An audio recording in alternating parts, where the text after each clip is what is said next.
Yeah, hi, welcome everybody. So today we have Mike Conley on. Uh, Mike, would you like to introduce yourself? Yeah, I'm a writer from Los Angeles. I've been studying nuclear issues for about 10 years now.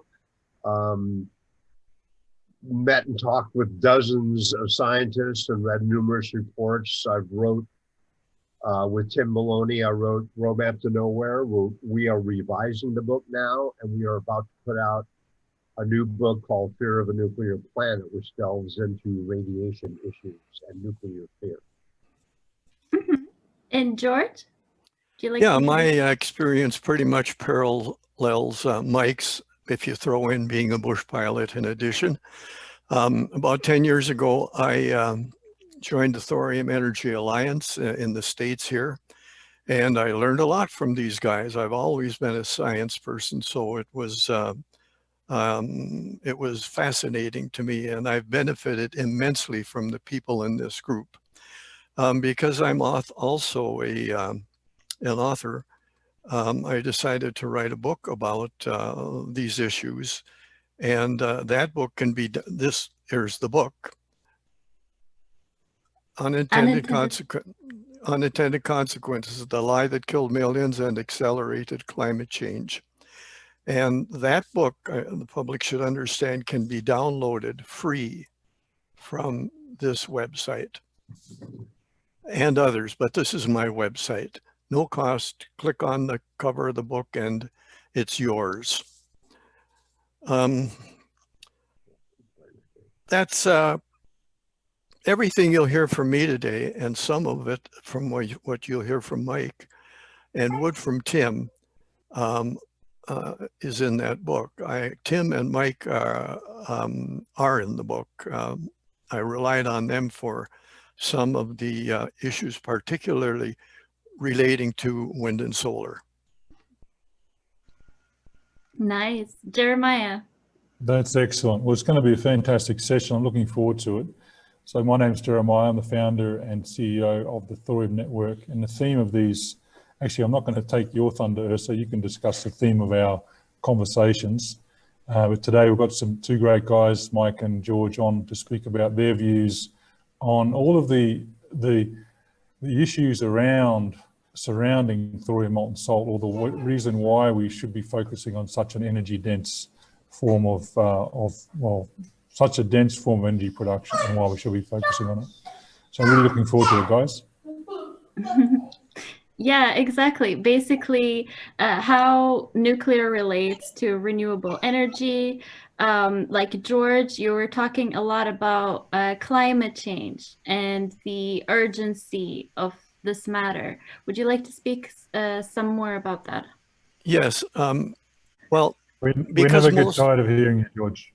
because just talking about nuclear power is for some people a turnoff and others aren't interested.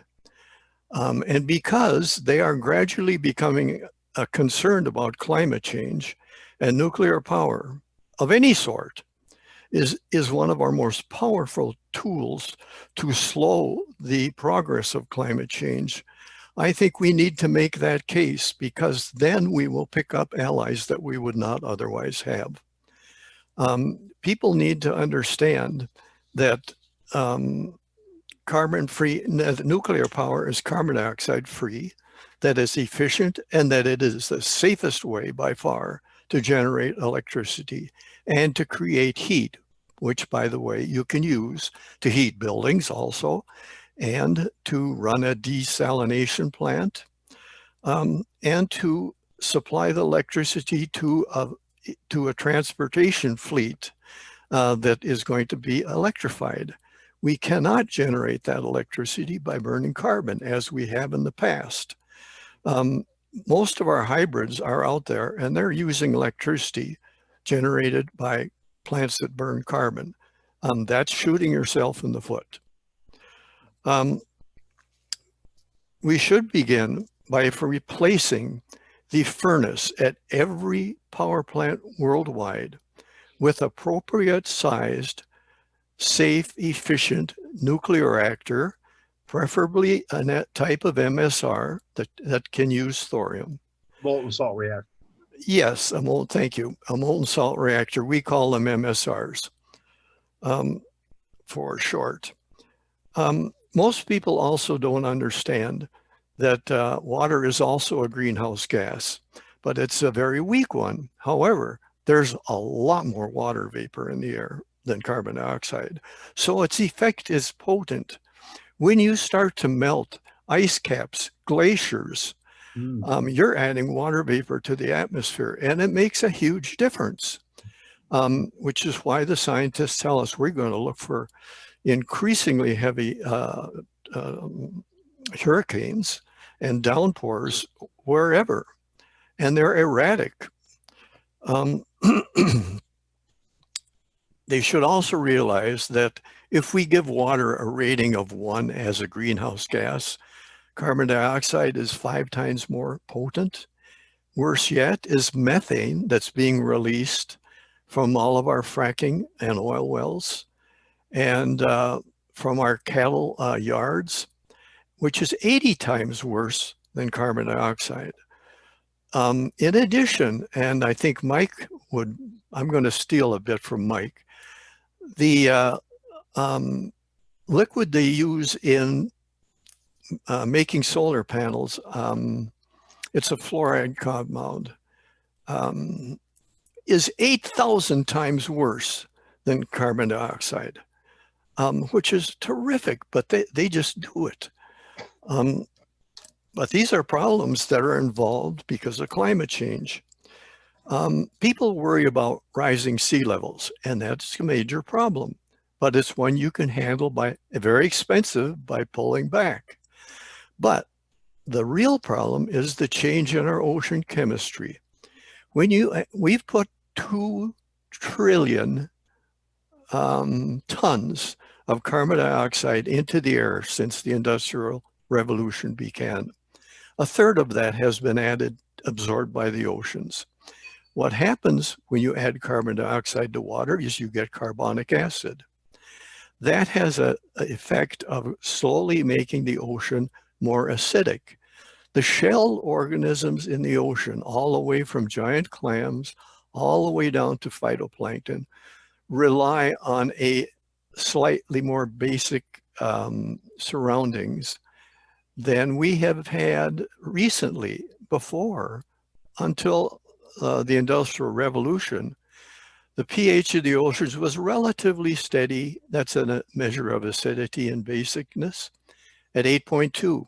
We have already lowered that to 8.1 because of the carbon dioxide added to the water. And that doesn't sound important, 0.1 difference, but that is not a linear function. It's logarithmic. It is a big change. And the oceanographers tell us that if we make another change that great, the death of the oceans is a possibility. And the oceans provide 20% of our protein, and they provide 50% of our oxygen. Now, consider 50% of our oxygen.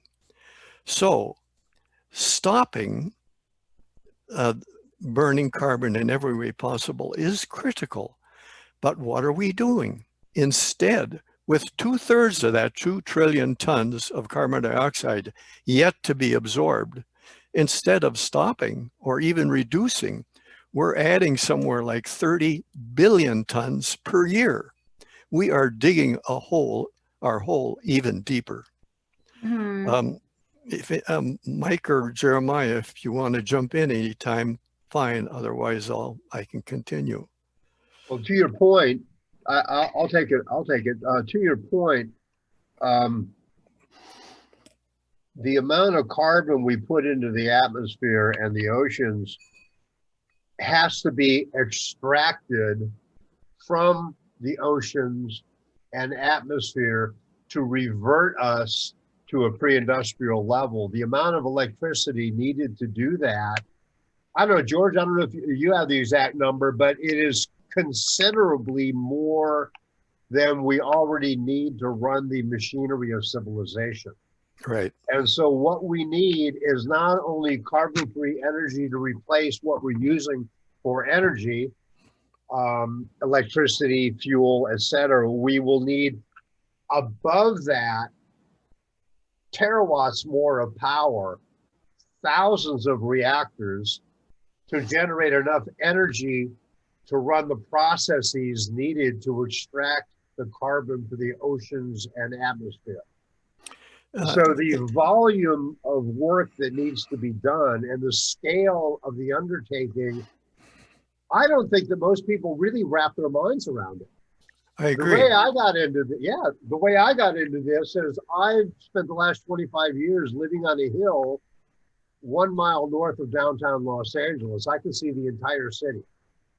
I got super lucky getting the apartment, but my point being is that I've looked out over a vast consumption of energy 24 hours a day for the last 25 years. And people are saying, oh yeah, well, enough wind and solar. Where the hell are you going to get enough land to put enough wind and solar to run this city? And not just run this city, but provide backup energy and storage for when the wind isn't blowing and the sun isn't shining, or when the sun isn't blowing and the wind isn't shining. Take your pick, it doesn't pencil out. So if you really sit down and look at what needs to be done, and you actually add up the energy required, and then you look at what you'd have to do to make that with wind and solar, it becomes utterly ridiculous as an undertaking. It would be a civilizational folly to try to get that accomplished. Right. And Dr. James Hansen, formerly of NASA, fully agrees with this. He says that believing that wind and solar and hydro can supply all our power needs is like believing in the tooth fairy. That puts it pretty plainly. And Jim is no dummy. Yeah. Back to your comment about we need to extract, excuse me, carbon dioxide from the air. Every now and then, excuse me, you'll see in the media, so-and-so has developed a technology that will remove carbon from the air. But what you never see, and what we have to tell people to do, is think like an engineer. Think, okay, fine, that sounds good. But what is the carbon footprint of this device from the mining the materials to refining it to operating it per cubic foot or ton of carbon dioxide you remove?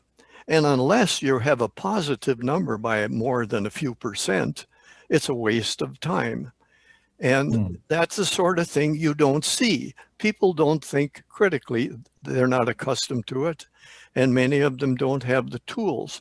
That's one of the things that I learned from the people in the Thorium Energy Alliance, was try to think. George, one of the things I see as well.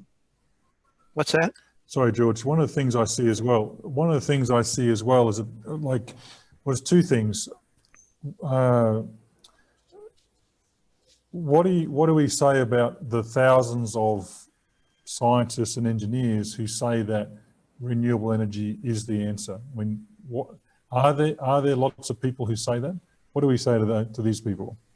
I can tell you what to say. Right. Don't run the numbers. And it's actually very simple. This is not mathematics, it is arithmetic. Anybody with an 8th grade education is fully capable of being walked through the numbers so they actually understand the situation. That's not being done. What we do in Roadmap to Nowhere is we take a look at the full life cycle of what the biggest proposal is by Mark Jacobson to fully run the entire country on wind and solar. And if you take a look at the numbers of what it would cost to build the stuff, to install the stuff, to operate the stuff, to decommission the stuff, and to throw out the old, worn out parts, the amount of land required, the amount of people required, the amount of raw material required, and what you need to do to overbuild to provide backup when it's not blowing wind, when the wind is blowing over here, the sun's shining over here, that sort of thing, energy swapping. The list goes on, including the current impossibility, actual technical impossibility of running the entire national grid as a unified whole. Yeah, I had a very... What's that? So, sorry, Mike. I just wanted to interject with a funny story. I was having a conversation with the president of a social movement group in Belgium just a few weeks ago, and Belgium has announced they're shutting down their nuclear reactors in 2025. And so this gentleman, he's the head of 100 terawatt hours. That's how much energy Belgium needs. And he was sitting in his office, and behind him, and we're talking about renewables, wind and solar, and behind him was a typical Belgian weather: grey, overcast, no wind. I'm like, this is like the perfect analogy. It's like, oh yeah. So Mike, exactly like, I'm thinking, well, where's Belgium going to get, Belgium's a little country like this, where are they going to get their energy from? They've got to get it from someone else. Yeah. And you've got to have those structures in place to do that. Yeah. This happened in Germany, where they basically they had like an anti-nuclear movement, and I think they were forced to go and rely on coal more, back to coal. Not only coal, but lignite also, which is worse than coal. The worst coal. Yeah.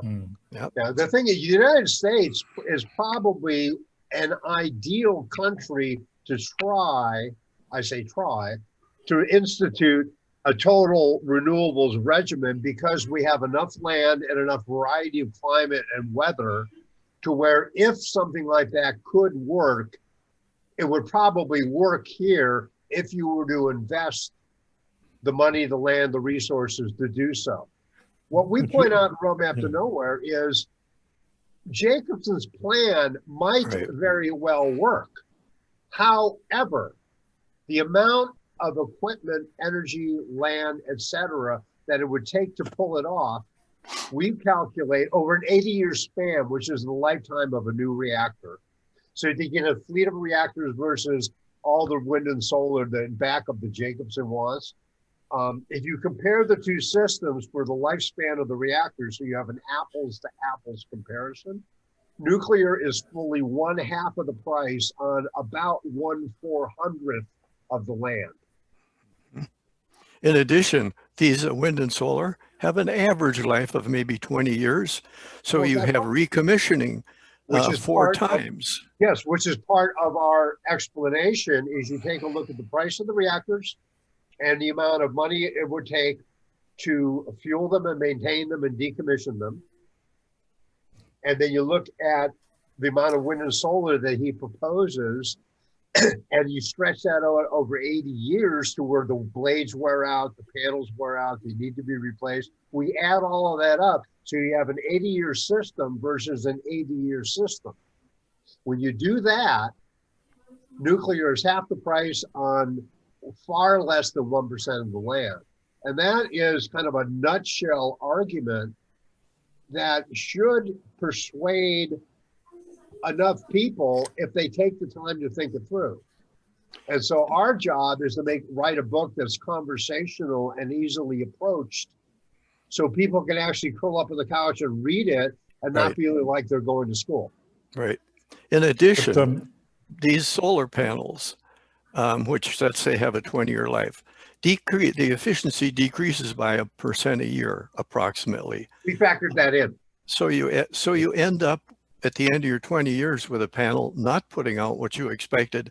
And that assumes that they're kept clean and dust-free and are properly aligned, which are some big assumptions. In addition, they have to be recycled as hazardous waste. Now, that's a real problem, and it's already becoming apparent because a lot of these panels have been around for 20 years and more are coming on. And the waste problem is becoming huge. The same thing applies to a different degree with wind. These windmill blades are as long as a football. They're 100 yards, 300 feet long. They're primarily fiberglass. It's not recyclable. Most landfills will not take them. So they end up being sectioned. You have to cut them into sections. Then you have to truck them to some place like Wyoming, where we have images of these huge excavations being filled with sections of worn out rotor blades. we are cutting our throats with these so-called alternatives, which we adopted only because of the public fear of nuclear power, which is absurd. And not only that, we subsidize solar something like more than 200 times per kilowatt hour what we give to nuclear power. In addition, we in the United States and perhaps elsewhere, we put responsibilities on nuclear power that we do not apply to wind and solar. For example, a company that is operating a nuclear power plant is required to set aside a percentage of their profits for eventual decommissioning of that plant. That is not required of wind and solar. Instead, the public finances making them, and they have to finance the eventual recycling or hauling them off to the dumps. We have an immensely unfair playing field because of the perception that I once shared that, oh, I think wind and solar are going to be a good thing. But I got a good re-education from my associates. Yeah, the thing that we point out in Roadmap to Nowhere is you take it even more fundamental level is what most people don't understand is wind and sunlight are not fuel. They are ambient natural phenomenon that panels and blades exploit to make energy when that phenomenon is available. Fuel is a portable, stable substance from which you can extract energy when you desire. So what they're trying to do is, what they're doing is saying like, oh my God, carbon fuel is bad. The solution is to not use fuel. I'll try to be polite, but quite frankly, that is a really stupid conclusion. The rational conclusion is carbon fuel is bad. Let's use a carbon-free fuel, which would be nuclear. Hydrogen isn't really a fuel. It's a carrier of energy. You use energy to isolate it, and then you get some energy back when you recombine it with the oxygen it was separated from, the water molecule, hydrogen, oxygen. So if you need an actual fuel, this entire industrial civilization of ours is predicated on the idea of fueled power plants giving us energy on demand, regardless of weather season or time of day. No excuses. 99.97% reliability. You can't do that with wind and solar. An important, I was going to bring in a good point there, Mike, about energy in our civilization, in particular, the energy return on investment. That ratio has, if you look at that number by itself, you can see that when you burn a tree, you're getting an EROI of around 10 to 1. When you burn coal, it's around 30 to 1. When you burn oil, it's around 80 to 1. So for thousands and thousands of years, you know, when we discovered how to make fire, we started burning whatever we could, and trees is a natural thing. So there was a sort of a big step up when we started burning things, and trees was it. The Industrial Revolution was built on coal, and that was a 3 times multiplier on the concentration you could get in the form of energy to do things. And that's how we had a huge uplift in the world when we started burning coal. Then when we started burning oil, we had another massive uplift. We went from 30 to 1 to 80 to 1. Now, thorium molten salt. So, yes, George? Go ahead. I just want to be next. Okay. Well, thorium molten salt is 2,000 to 1. You know, so we're talking about, even just going back a little bit, nuclear, solid fuel nuclear is around 80 to 1 as well. And there's ways of calculating exactly where you're going to be, but you're talking about quantum changes in our civilization. We had going from burning trees, or not burning anything, to burning trees. That was a big uplift. Burning trees to burning coal to burning oil, and oil and nuclear are about the same. Going from solid fission to molten salt fission, we go to 2,000 to 1.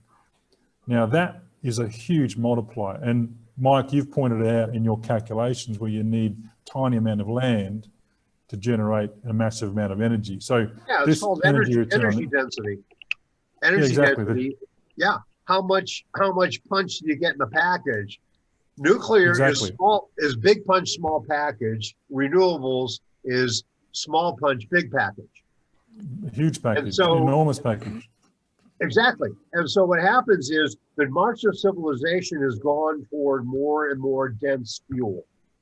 Wind and Exactly. solar attempt to reverse that by going to a more diffuse source Well, of energy. I can Right. give you the numbers George, on. it's George's turn to speak. Um, He has been wanting to say something. Oh, okay. First on the back on solar. I have a photograph of a very large solar farm in Michigan. And most people would look at that and they say, oh boy, that's a good thing. But first of all, we're concerned about global warming. Try laying your hand on one of those solar panels when it's properly aligned and cleaned on a sunny day, and you're going to get blisters. So we have how many square miles of solar panels adding heat? Because of the radiation that falls on that solar panel, approximately 20% gets converted, the 80% gets converted to heat, and that goes into the atmosphere. This huge solar farm in Michigan, for example, if I look at it now, I look at it differently. I look at the margins and it's all forest. What did that forest do? It was sequestering carbon dioxide. It was also liberating oxygen. So we think we've made this great step forward, but we haven't. We are really damaging the ecology and the environment with these alternatives. We're industrializing nature in an attempt to save it. That is right. Yes. I want to say one more thing back on the climate change issue. People should know that the Great Barrier Reef is already half dead. That's partly from ocean warming, but also acidity. Our West Coast oyster farms, where they grow oysters in tanks of ocean water, had begun to become not productive, and the oysters were not forming shells properly. And the manufacturers decided to analyze the difference between the ocean water and what it used to be. And it was down enough to make a difference. To help out, they had to add, I think it was calcium carbonate to the water to restore the proper pH to the water level. Alka-Seltzer. Yes, exactly. Let me say one more thing. We are in huge trouble because a warming climate. If you're in a mountainous region, you'll get snow on the mountains in the winter. If you're in a warming climate, you're going to have less snow on the mountains in the winter. That snowpack is a reserve to replenish the reservoirs of fresh water needed by the public and industry. If it comes more as rain when the reservoir is already full, as they are in the spring, you have to just let it go or it'll overflow. You have to open the ducts. So diminishing snowpack is going to have huge effect on millions of people worldwide. Out in California, along the Sierras, it's already making a difference. And particularly in the Himalayas that supply fresh water to countries fall from the Afghanistan in north, and China on the other side, all the way down through India, Bangladesh, and way down into Vietnam. Going to have huge importance if that water runs off too quickly, and it's going to happen. We must stop adding carbon dioxide in every way possible, and one of those ways most effective is with nuclear power. Yeah, we've really got to work. I mean, we've got our work cut out for us. Those glaciers in the Himalayas are already growing. We've done studies on the glaciers not studies, but we've researched what's been done on the studies on the glaciers in Switzerland. They're predicting that the glaciers in Switzerland will be gone by 2050, so 30 years. Now, Switzerland gets 76% of their energy from river hydroelectric. So that's gone, and most of that water comes from those glaciers melting in the summer. So Switzerland is facing a severe energy crisis in 30 years. We ourselves have done studies on how much wind and how much land is available in Switzerland to build wind and solar panels and wind farms. There's simply not enough land in Switzerland to do it. Simply not enough land. So again, coming back to Mike, what you're saying, energy density of wind and solar is not enough. Going back to what I was saying about energy EROI, the EROI of the energy density of solar is only 1.6. 1.6, it's tiny. That's why you need so much land. That's why it's such a huge footprint to get such a small amount of energy out of it. Wind is better, but not much at 3.9. We really are better off burning trees. I don't like saying that, but we're better off burning trees than doing wind or solar, really, at the end of the day. Exactly. That is faint praise. Yeah. Really? Yep. I mean, Well, this whole thing about biomass is included in the calculations for how much renewable energy is saving the world. And biomass to me is just jaw-droppingly stupid. And the reason why is that trees sequester carbon, but the trees eventually decay, and then the carbon goes back into the air or the soil. Burning a tree accelerates the process. So trees only temporarily sequester carbon, unless when they decay, that all goes in, that all becomes soil and stays there. But a lot of it goes up into the atmosphere as the tree decays. So this whole thing about like plant a bunch of trees are great, but trees aren't going to save the planet. Trees aren't going to save the industrial civilization that we have built on this planet. That's a good way to put it. Yeah, and so trees, I love trees, but that ain't gonna cut it.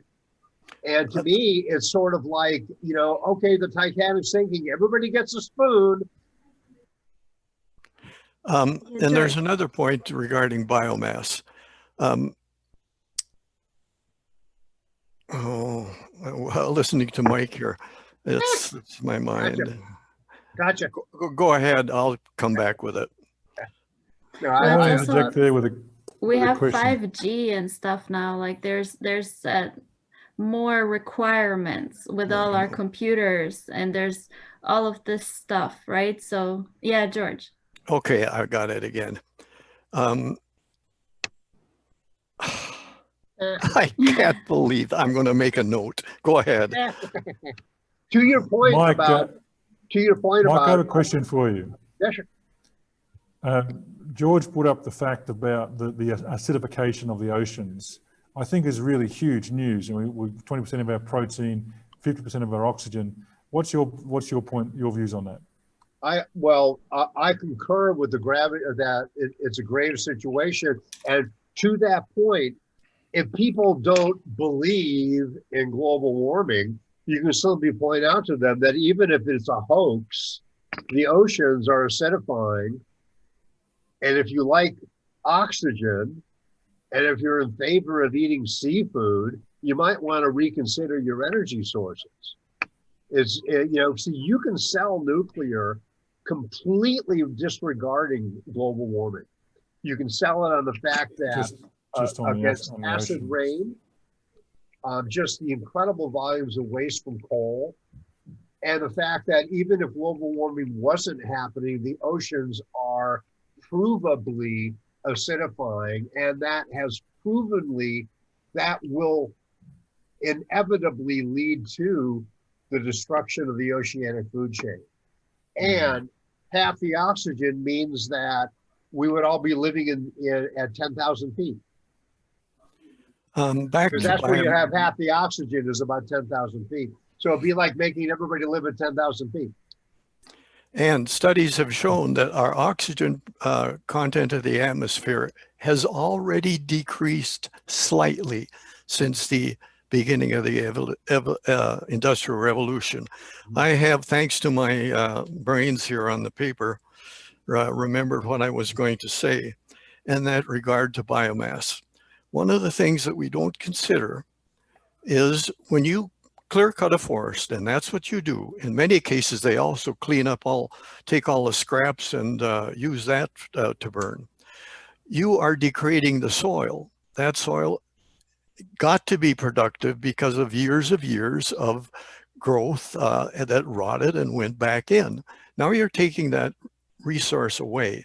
In addition, what do we do after we've clear cut this forest? We replant, and that's a mixed forest. What do? We replant a monoculture. Up here in northern United States, particularly, and in Canada, we mow it down and we plant Norway pines.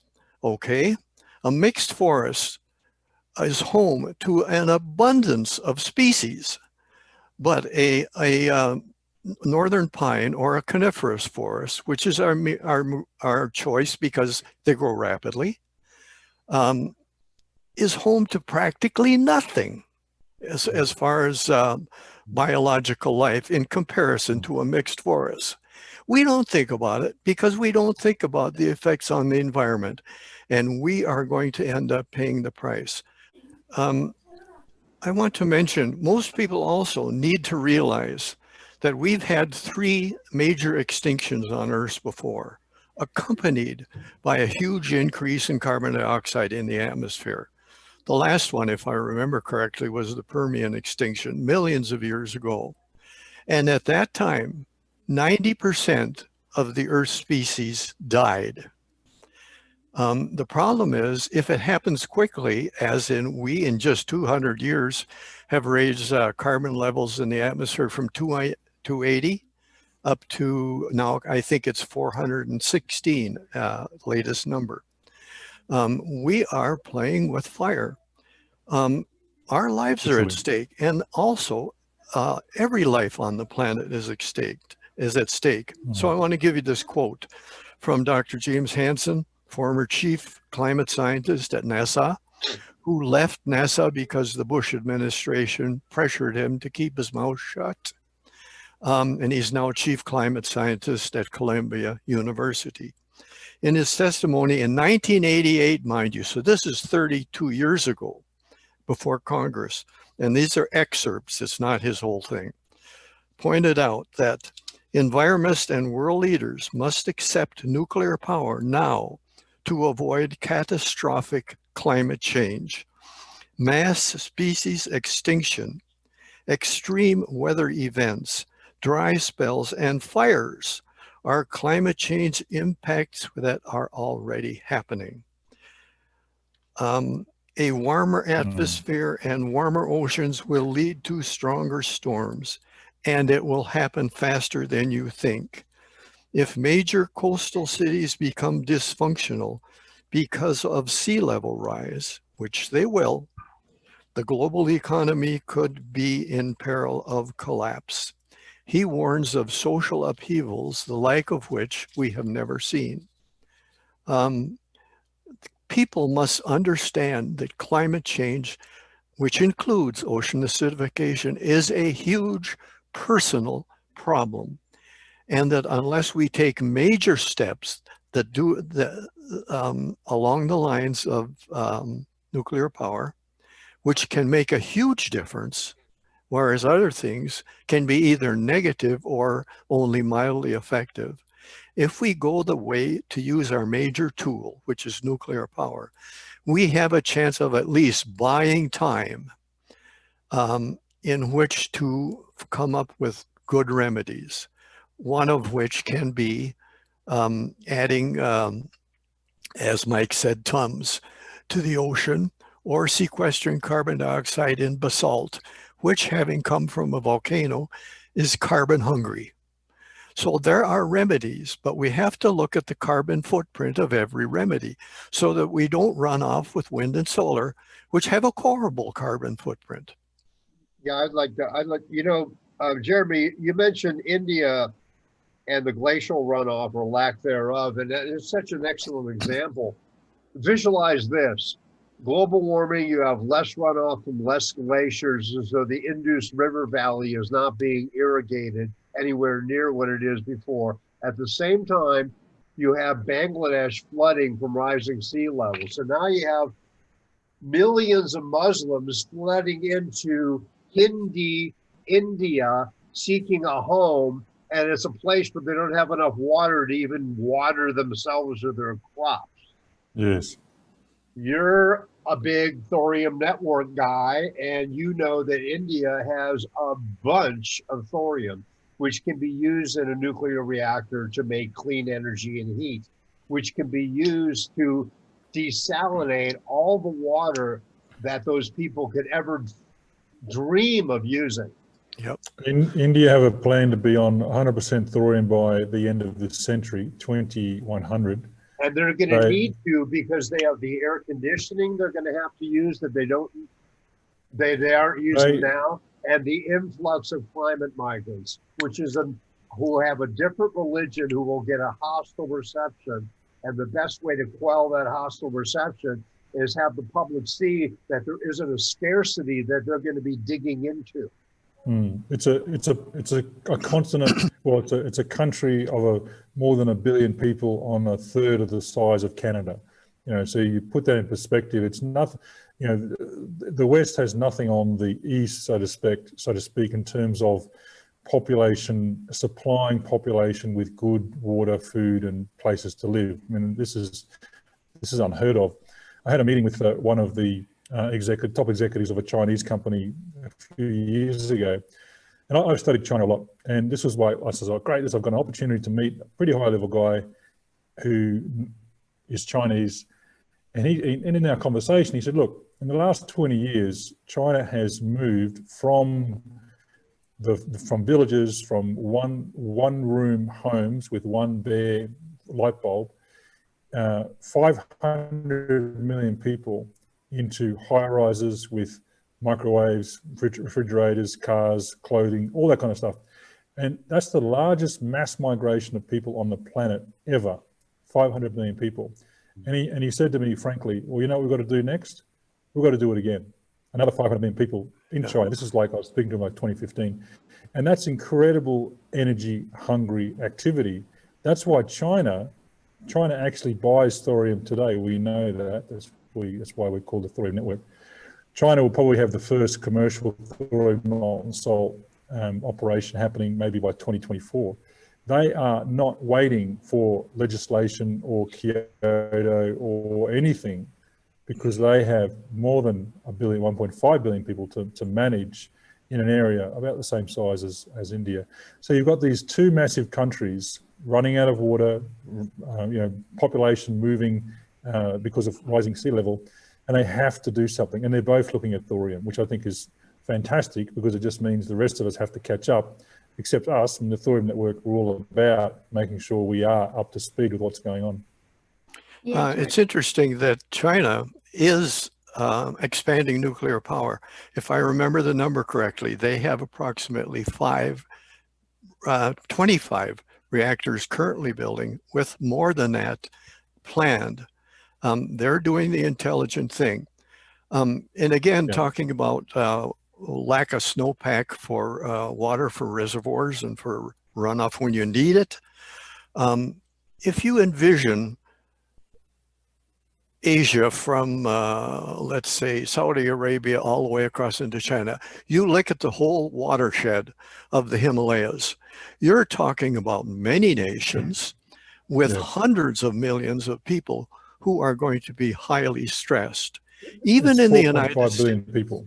Even in the United States, we see this already. Think of the Caribbean hurricanes that we had, what was it, a couple of years ago, one after another, our immense destruction in the Caribbean. This last summer, it's my understanding that the number of hurricanes in this hemisphere either set a record high or tied it. We had flooding, believe it or not, in Nebraska, center of the 48 states, where there's no huge reason for immense flooding. I have a photo of, you won't believe it's Nebraska in the book. And out west, Lake Mead, the reservoir above Hoover Dam near Las Vegas, the levels are down so far that they are thinking they are going to have to lower the water intakes in order to keep on generating electricity. If you look at the Lake Mead shoreline, you see this huge white band all the way around it, from where water levels were when the band was built and dam was built, and for the next 10, 20 years. But things are changing. Mike will know California reservoirs, many of them look kind of desert-like.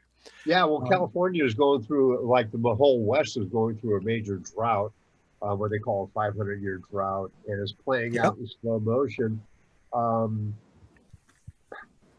The thing that we have to get across to the public is the amount of electricity we're going to need just stupendous.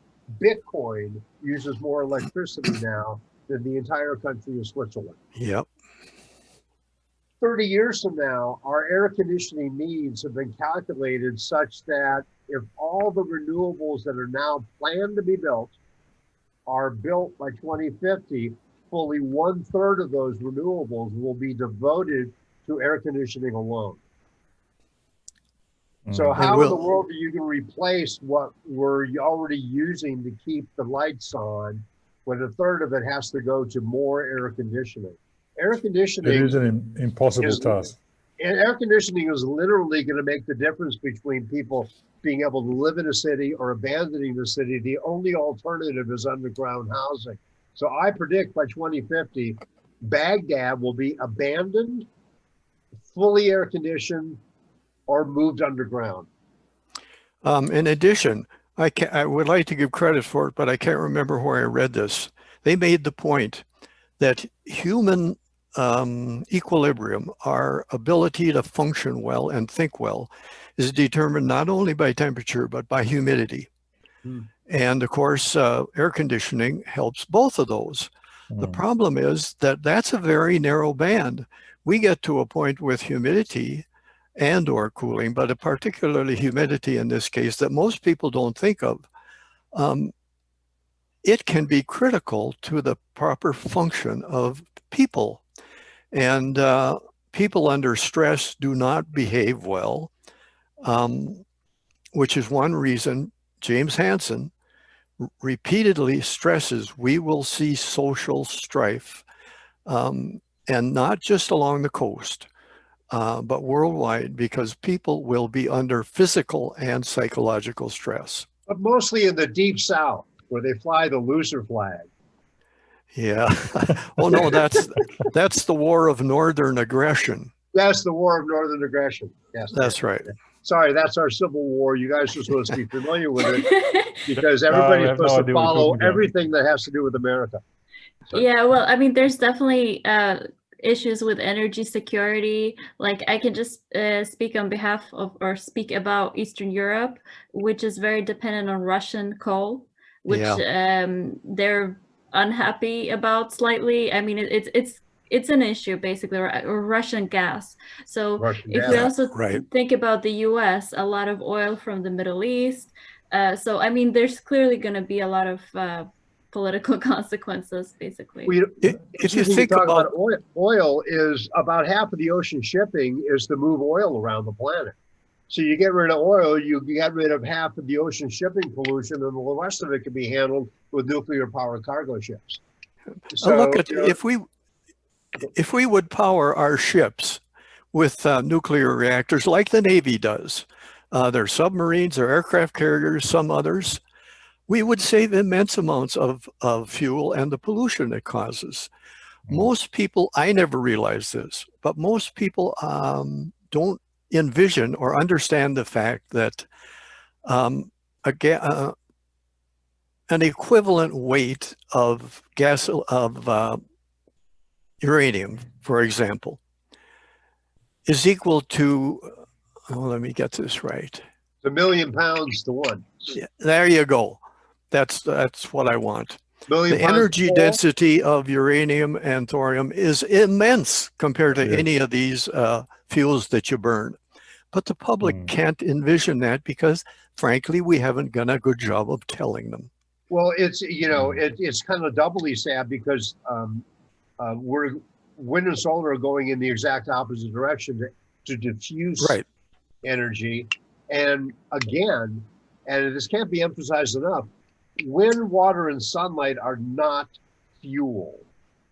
They are ambient natural phenomenon that renewable systems exploit to produce energy. And they are completely under the control of Mother Nature. Well, Mike, you actually end up requiring a whole bunch of gas or fossil fuel fired power generators as backup to your installed renewable energy plants. That's been happening all around the world. Exactly. One of the things we point out in Roadmap to Nowhere, that a gas-backed renewables plant is actually a gas plant enhanced by renewables. Exactly. It isn't a renewables plant enhanced by gas. It's a gas plant enhanced by renewables, because the capacity factor of the renewables are 20 to 30%. And so the other 70% is either going to be overbuild of more wind and solar plus storage and or gas backup. So actually what happens is we have a lot of quick, easy solutions. Wind and solar can be installed rather quickly and rather cheaply. So it's an easy buy-in, and it has that tantalizing allure of being an easy solution. But it's sort of like saying, hey, I can get you into this car for $500, but the fuel is $8,000 a gallon. And when you talk to the people who consider themselves environmentalists, who are normally pro-solar and wind, and they say, well, we can make up for these shortcomings by using batteries. Well, I have no idea how inefficient batteries are as a storage is. Even lithium batteries, they have no idea the pollution that occurs where the resources for lithium are mined. And they have no idea how limited the supplies of cobalt are, which are needed for these. They have these endless patches they put on this horrible these horrible alternatives, rather than going with simple, efficient, safe nuclear power. We've actually seen some research that suggests that the fossil fuel promotes the renewable energy industry because they know the numbers. They know Absolutely. This doesn't work. So they're happily going to pay the green groups to go around and promote wind and solar because they know that people don't understand the numbers. So they go and pay for it. They pay for the protests, they pay for the installations, they pay for the lobbying, and they pay for the subsidies because they know that just behind the solar power plant, there'll be a gas plant. So like, in addition, we're happy. In addition, in the book, I have a photo of a BP ad, British Petroleum ad, saying, in fact, they love wind and solar. Well, sure they do. They get to deliver primarily 80% of the shortfall that solar doesn't create, and like Mike said, of course, balance that wind doesn't create. They're just protecting their interests. They know that nuclear power will kill them. Absolutely, and they've actually, we've got also research that suggests they've funded campaigns against nuclear incredibly since the 1970s, particularly on the thorium molten salt side, because you know, that EROI, the energy return on investment of 2,000 to 1 for a molten salt system, that just stops fossil fuel dead. I mean, it just kills the oil industry less than 5 years. I mean, so, and that information only really started to be circulated in the early 70s. People knew about it in the 60s, but in the 1970s, when Oak Ridge were publishing those reports, and they started to get, not publishing, when they were circulating them around through the government government departments, that information started to get leaked. As, hey, if this gets out, there's no more oil. By the 1980s, there would be no oil being circulated around the world. You know, I blame the nuclear industry for allowing the public to be misinformed for decades without adequate pushback and debunking at every turn. In my Yeah, opinion, that's they true. have no excuse. They've made billions of dollars fueling reactors, and there's all these knuckleheads out there going, oh, Fuku fish in Southern California after the accident, we can't eat sushi. And then Yep. how come the nuclear industry didn't come out and go, you guys are full of bullshit, and I'm going to tell you exactly why, here, with as many Well, advertisements as you see for BP. the first part was correct. They didn't do the second part. They didn't advertise it. They did come out with we did come out with the data, but we didn't tell anyone. Yeah, It well, was coming out with the data general- doesn't mean beans unless you can put it in front of Joe and Mary Lunchbox sitting down Exactly. watching Fox News. Exactly. In That costs addition, money. in addition, if you're going to do that and you're going to show a chart, that chart has to be simple enough so people can look at that in 3 seconds, know what it means, rather than a chart that needs explaining. And we're too good at those charts that need explaining. Well, how about something simple Yes, we like are. this? How about something simple like this? Fuel is storage. Get that across to the public. Fuel is storage. We're all going like, oh my God, batteries this and batteries that, and lithium this and lithium that. It's fuel is storage. Nuclear fuel is carbon-free energy storage. In fact, nuclear fuel is exactly storage because it is formed in supernovas, and what's released in fission is some of the fusion energy left over from, so it's a fusion battery. It's a battery. Every atom of nuclear fuel is a battery that holds a Very little true. bit of fusion energy that you can break open and extract. From billions of years ago. Very, very true. Good point. Hey, Mike, you mentioned earlier that you're writing a new book about radiation safety. Yeah. Could you talk more about that, please? And Oh, that book we're just finishing. reframing. I'll explain it to you. That book we're just finishing off now is called Fear of a Nuclear Planet, which is a play on the hip hop song Fear of a Black Planet. It's Fear of a Nuclear Planet, and it should be out next month or the month after. And what we basically go into is we cover nuclear fear and how the fear of nuclear is far more deadly than nuclear radiation itself. And I'll give you an example. A very simple example. 3 Mile Island was a minor partial meltdown with a minor steam release. The worst thing that happened to the people downwind was equivalent to an unscheduled chest x-ray. Yep. That's it. Yep. And so America is sitting here in 1979 going, oh my God, somebody got a chest x-ray. We have to cancel nuclear power. The nuclear power that wasn't built. Who promoted that? What was it? Friends of the Earth or No Nukes? No Nukes was a series of concerts that was promoted by a bunch of people like Jackson Brown and Jane Fonda and people, and they went around the country and held concerts. And it was all No Nukes, and the whole thing was about an unscheduled chest X-ray. Unfortunately, this occurred 2 weeks after the opening of a very popular movie, The China Syndrome, in which a plant had a meltdown and everything was catastrophic. And so it all got conflated together, and the nuclear industry did not spend some of their profits to waltz in there and go, that ain't what happened, here's what happened, and keep pounding that into the public as hard or not harder than the antis have been pounding in their disinformation. I'm sorry, but I blame this on the nuclear industry. One other difficulty that the nuclear industry has, and I agree with Mike, we've done a poor job. But one of the problems is that during the Clinton administration, President Clinton appointed someone, a person to head, I don't know if it was the AEC or the NRC. NRC. Okay, thanks. Who was anti-nuclear, basically. He had no interest in expand nuclear. And it was a terrible appointment And that in itself retarded the acceptance of nuclear power. It was that was directly responsible for the overreaction in Japan to Fukushima, that costing them tens of billions of dollars and keeping people away from their homes. The guy's name was Gregory Jaczko.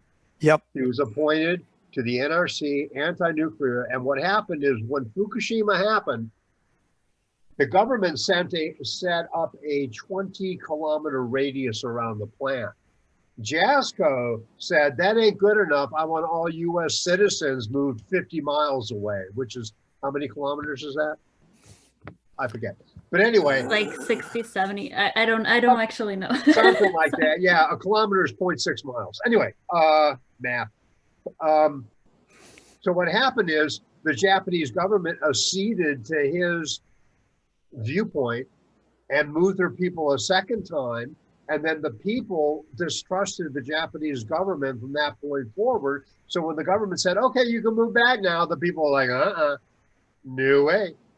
In addition, the government waited until radiation levels were so low that they could have been permitted to move back much earlier. Exactly. I can't remember the gentleman's name, but one of the radiation experts from Britain, Malcolm Grimston, said about the Japanese evacuation, this is stark raving madness. Yeah, 1,600 people were killed in the panic evacuation because there were mostly seniors in full-time care that had to be moved around on a cold, rainy night in the midst of massive earthquake destruction. And a lot of them died. 1,600 of them died. The tsunami was already there. Not one single person has died from the Fukushima meltdown. Not one. In addition, there were people who committed suicide because they felt they would never see their home or their business again. Right. And then, in Japanese culture, suicide is not denigrated the way we have that cultural aspect. We think it's bad. That's not the feeling in Japan. That overzealous evacuation and the is a great crime there. One of the great crimes. The over-scrupulous cleanup, the soil they're removing it because it has 1 millisievert above background. The water they're storing that they have to now get dumped, you'd have to drink 1 quart of that water every single day to match the radiation from the potassium that is already stored in your body. And adding it to the ocean, which is immensely huge, is an insignificant difference because the radiation in the ocean, if I remember right, is about 4,000 per cubic meter. 12,000 becquerels per cubic meter. There you go. And the amount of potassium in our bodies is 5,000 becquerels. Yeah. So we're all radiating while we're sitting here, and they're worried about these small changes in the around Fukushima, or what would happen if they let the water go into this vast Pacific Ocean. It's basically, I don't know if it was Mike or who made the word, radiophobia is what we got. It is, and that's what the book is basically about, Fear of a Nuclear Planet. It goes into the appalling magnification of these accidents into global disasters when they're not. You have people in California that have sworn off eating sushi because of what can drift over from Japan. And what drifted over from Japan, I'll give you the numbers. Clean seawater has 12,000 becquerels. Fukushima tainted seawater in Southern California has 12,004 becquerels. Yeah. And then we have people like Helen Caldicott, who I have to give her credit for. She was very influential in helping end above ground nuclear testing, what was good. But then they went on to being anti-nuclear everything. So unfortunately, they lose integrity because they end up doing things like this. One of the websites, anti-nuclear website, with her approval, printed an image of what was supposed to be radiation sweeping across the ocean from Fukushima towards North and South America. And it was a NOAA image, National Oceanographic Association image. Oceanographic and Atmospheric Administration. Thank you. And it actually portrayed the wave height of tsunamis, but they said this is radiation. And when it was pointed out, this is not right, it took them something like 1 or 2 weeks to take it down. And we have that in our book. Wow. Well, there's a lot about also putting things into perspective, like what, as you were saying about the potassium in the body and everything like this. And then when you put it in perspective, you see that it's just a hype, basically. But It'll give you even a better example. Remember the Vermont Yankee reactor that was shut down about 5 years ago in Vermont? There was a big stink and lots of protests for years to shut down this reactor. And one of the episodes of protest was the tritium leak from the plant. Right. We did calculations. You would have to drink 3 gallons of that water every single day to match the potassium in your body. And if you drank 3 gallons of water a day, you'd be in the hospital for that and not from radiation. Just from the water. Yeah, just from because water of the volume of water. Yeah, it screws up the electrolytes in your body when you drink that much water in one sitting. You can die from drinking 2 gallons of water in one sitting.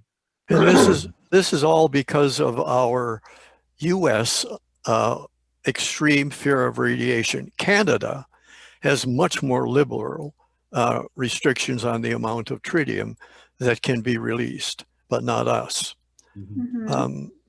Well, we're starting to run out of time, so I just really wanted to thank you all for coming and before we do, Yrsa, let me remind people, download the book Unintended Consequences. It's a free download. There's no money involved, and the people can get the information we'll get to you next, Mike. You can talk about your book too. I also recommend Mike's. I'm just being sorry. Go ahead. I will write them in the description as well, so people can. I will link to your website and. Well, here's the card. Is that good? Can you see that? Is that good? Yeah. Okay, perfect. Good. And this book is being revised, which makes the point it's making simply stronger. The point of the book is exactly the same. And the other one we're working on, I don't have a card yet, which is actually a prequel to this, Fear of a Nuclear Planet, but you can go to fearofanuclearplanet.com and read a 4-page teaser, which is right. And let me highly recommend Mike's work. He and Tim are doing a super job. Fantastic. Thanks for the plug. Excellent. I'll send you the $5. All right. Awesome. Well, thank you very much, everyone. It's awesome. And Yrsa. Yeah, thank you so much. And thank you for coming. And thank you for all the viewers as well. Yeah. Okay. Merry Christmas. Thanks for your help. Yeah, thank you. You guys are great. Thank you, I'll send guys. you up with the book when it's done, all right? Yeah, bye.